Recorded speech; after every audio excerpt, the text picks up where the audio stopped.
चलिए आज 28 तारीख है ना।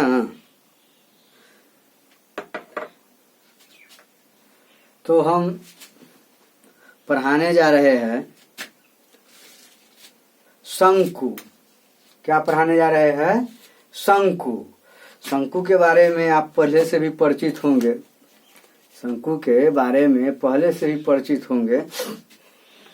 फटाके छोड़ते हैं, छुरछुरी फटाका देखते हैं, उसका आकार कैसा रहता है। तो वो जो है वो ऑलरेडी शंकु है। क्या है? शंकु है। कभी कभी घर बनाने वाला मिस्त्री जो है, मिस्त्री के पास देखिएगा ये इस टाइप का होगा।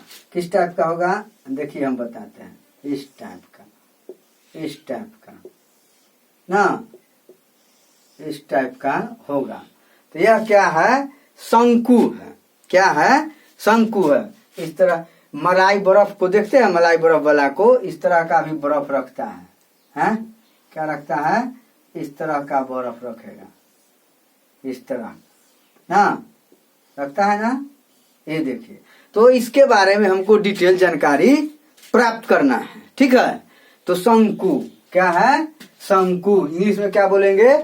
कॉन। क्या बोलेंगे? CON ए ना, कॉन। कॉन क्या बोलेंगे? कॉन। हिंदी में क्या बोलेंगे? शंकु। क्या बोलेंगे? शंकु। क्या बोलेंगे? शंकु। तो सबसे पहले हम जानेंगे कि शंकु किसे कहते हैं। शंकु शब्द की उत्पत्ति कहाँ से हुई है? कहाँ से हुई है? शंकु की परिभाषा हम बताएंगे। आगे देखिए, आगे देखिए। तो शंकु शब्द एक ग्रीक शब्द है। क्या है? एक ग्रीक शब्द है जो कोनोस, क्या चीज? कोनोस से लिया गया है। क्या चीज से लिया गया है? शंकु शब्द एक ग्रीक शब्द है, ग्रीक वर्ड है जो कोनोस से लिया गया है, जिसका अर्थ होता है पच्चर या चोटी, नुकीला, सिरा, शीर्ष। क्या होता है? शीर्ष है। क्या है? शीर्ष है। जबकि सपाट सतह, सपाट सतह ही जो हुआ, सपाट सतह नीचे वाला, ठीक कहते हैं। नीचे वाला जो होता है पेंदी, पेंदी, उसको पेंदी जो बोलते हैं। पच्चर, चोटी, नुकीला, सिरा, शीर्ष। जबकि सपाट सतह को, क्या चीज को? सपाट सतह को क्या बोलते हैं? आधार कहा जाता है। ये हुआ आधार। क्या हुआ? आधार, जिस पर खड़ा रहता है। ऐसे करके रख दीजिएगा।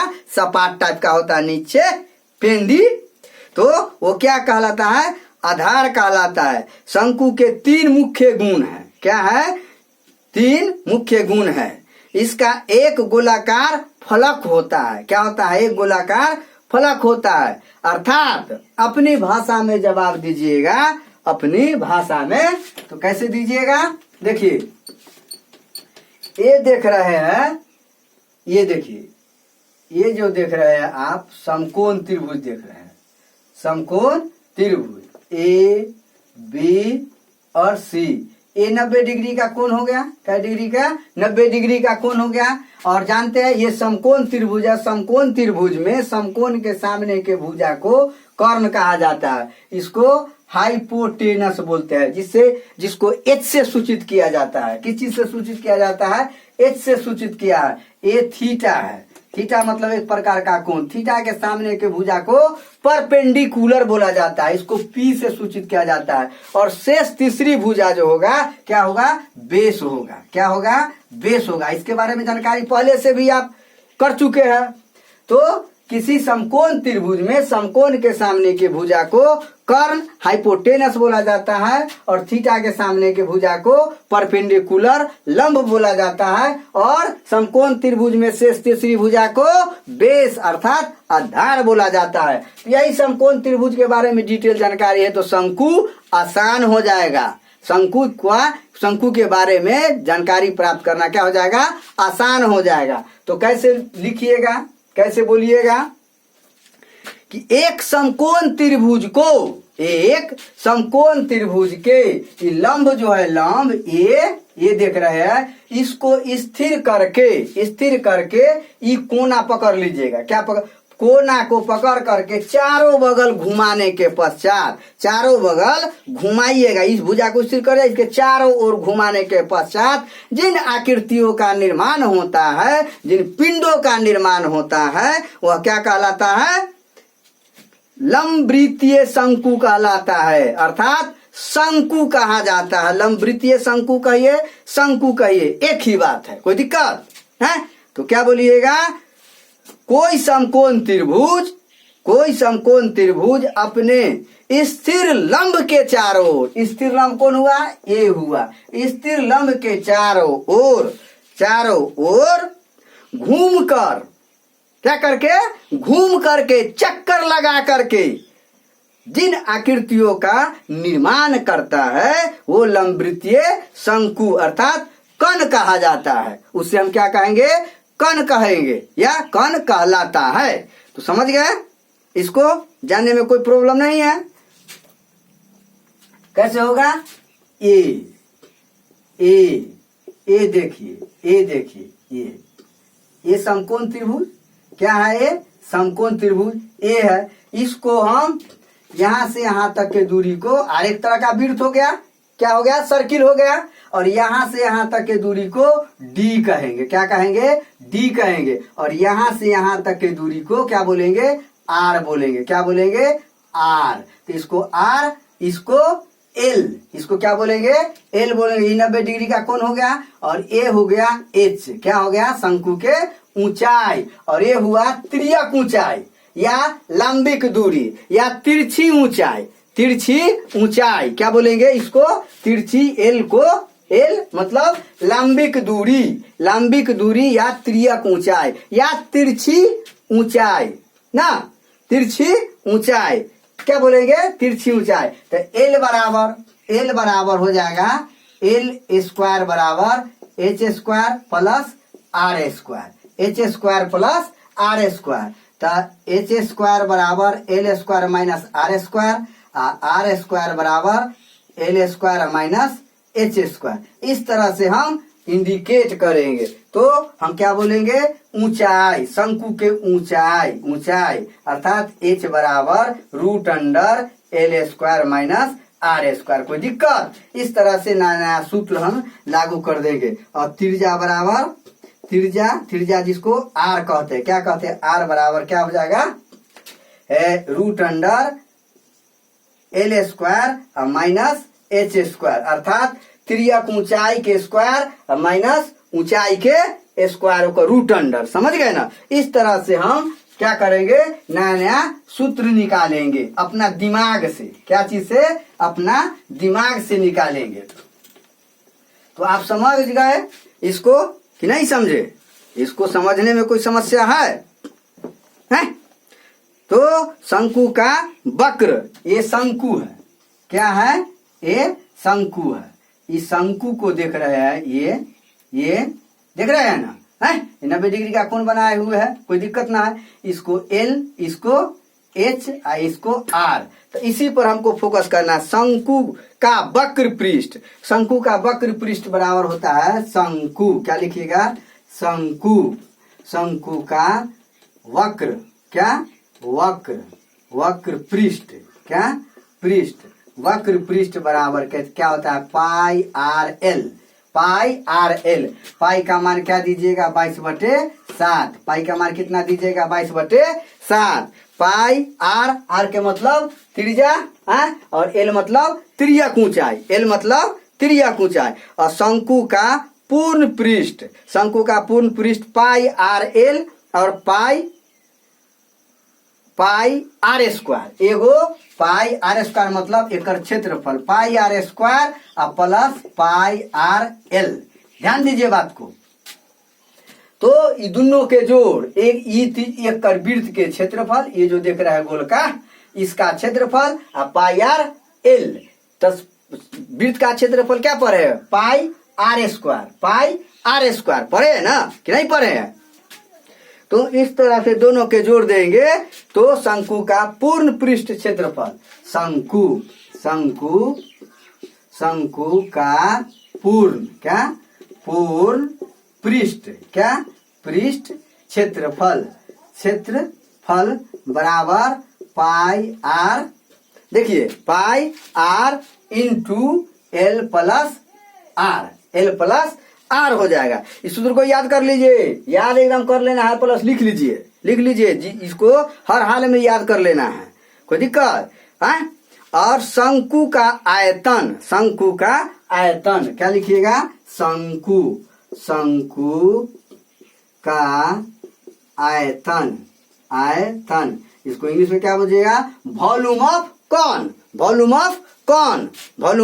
कौन, तो पाई आर स्क्वायर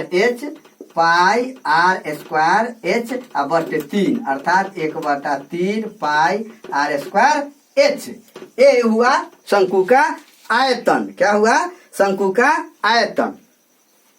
अब समझ गए ना, इसमें जैसे ए मान लिए, इसको बी मान लिए, इसको सी या इसको डी, तो ए सी को क्या बोलेंगे, एसी को क्या बोलेंगे, ये शंकु हुआ ना, एसी को तिर्यक ऊंचाई क्या बोलेंगे, तिरछी ऊंचाई ना, इसको तिरछी ऊंचाई या लंबिक दूरी, तिर्यक ऊंचाई या लंबिक दूरी, समझ गए ना, लंबिक दूरी या तिर्यक ऊंचाई, इसको बोलेंगे क्या, ऊंचाई, इसको क्या बोलेंगे, एच को ऊंचाई और आर को क्या बोलेंगे, त्रिज्या, समझ गए ना।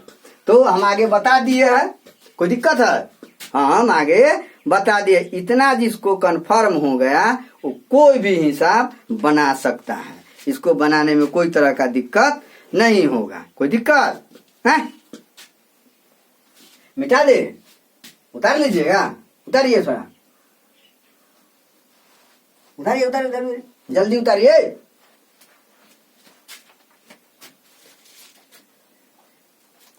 बार बार इसको कॉपी कलम लेकर के बैठिए, बराबर एकदम कॉपी कलम लेकर के 3 बार 4 बार देखते रहिए, प्रैक्टिस में रहिए। मिटा देते हैं,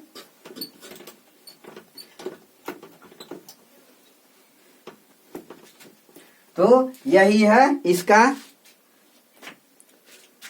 अब आपको कह देगा, क्या कह देगा कि किसी लंबवृत्तीय शंकु की त्रिज्या m गुना कर देने पर आयतन m स्क्वायर गुना हो जाता है, यानी दुगना त्रिज्या करने पर आयतन 4 गुना हो जाएगा। यदि त्रिज्या को दुगना किया जाएगा तो आयतन कितना हो जाएगा, 4 गुना हो जाएगा, समझ गए ना। तथा त्रिज्या 1/2 गुना करने पर, हाफ गुना करने पर आयतन क्या हो जाएगा, 1/4 गुना हो जाएगा, 1/4 गुना हो जाएगा।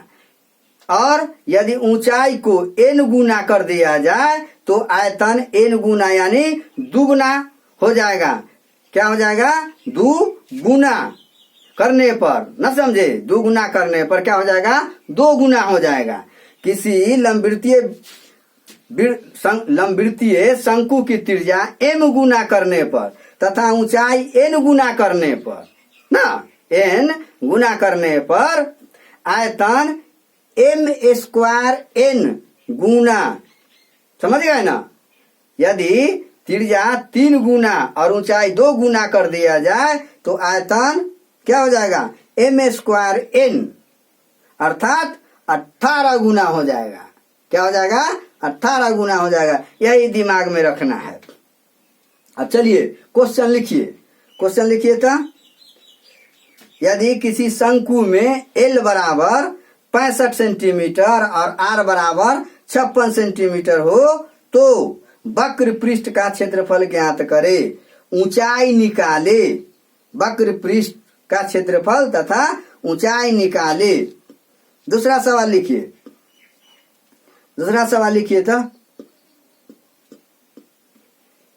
लिखिए।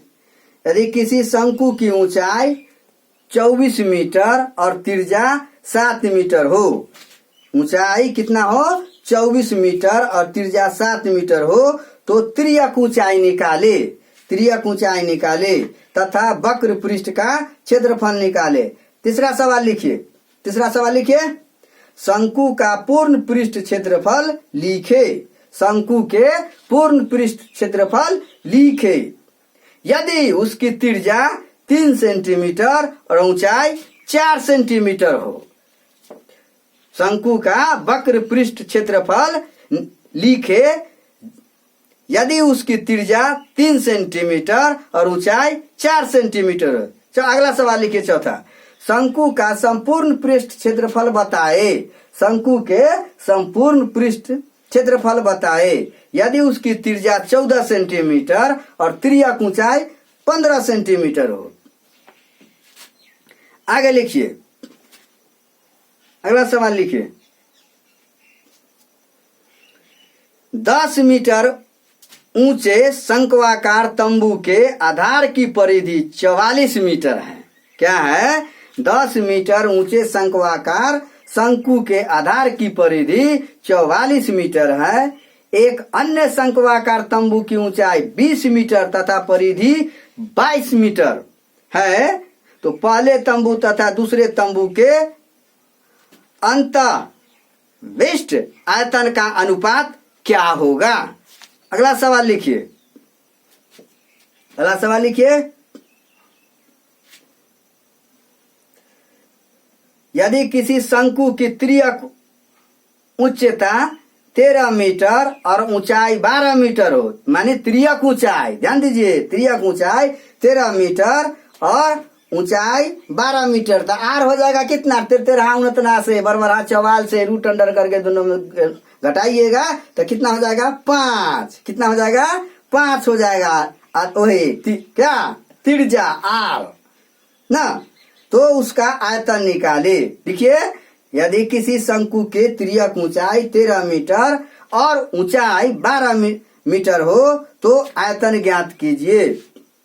अगला सवाल लिखिए, एक लंबवृत्तीय शंकु की तिर्यक भुजा माने तिरछी ऊंचाई, तिर्यक भुजा ना, तिर्यक दूरी, तिरछी भुजा या तिरछी ऊंचाई 10 मीटर है और उसकी ऊंचाई 8 मीटर है, तो इसके वक्र पृष्ठ क्षेत्रफल ज्ञात कीजिए, वक्र पृष्ठ क्षेत्रफल ज्ञात कीजिए। फिर अगला सवाल लिखिए, एक लंबवृत्तीय शंकु के आधार की त्रिज्या 10 सेंटीमीटर और उसकी तिर्यक ऊंचाई 15 सेंटीमीटर हो। एक लंबवृत्तीय शंकु के आधार की त्रिज्या 10 सेंटीमीटर और तिर्यक ऊंचाई 15 सेंटीमीटर है, तो शंकु का आयतन तथा कुल पृष्ठ क्षेत्रफल ज्ञात कीजिए। कुल पृष्ठ क्षेत्रफल ज्ञात कीजिए, शंकु का आयतन तथा कुल पृष्ठ क्षेत्रफल ज्ञात कीजिए। इस तरह का सवाल आपको आएगा, हर सवाल को जवाब देना है। समझ गए ना? इस तरह से आप बना लीजिएगा, समझ गए ना? सारा सवाल चैप्टर का बना लीजिएगा। कोई दिक्कत होगा हमसे कमेंट करके पूछ लीजिएगा। एक एक सवाल पूछिए, जो भी प्रॉब्लम हो हमसे डायरेक्ट पूछिए, फोन उठा करके पूछ लीजिए, कोई दिक्कत नहीं है। अगला चैप्टर हम पढ़ाने जा रहे हैं कुछ देर के बाद, घबराइएगा नहीं। चलिए इसको थोड़ा देख लीजिएगा और प्रैक्टिस भी कर लीजिएगा। घर पर क्या कीजिएगा? प्रैक्टिस करना। मैथमेटिक्स जो है वो प्रैक्टिस का, जब तक अभ्यास नहीं कीजिएगा तब तक कितनो जोर लगा लीजिए मैथमेटिक्स में एक्सपर्ट नहीं हो सकते हैं जी।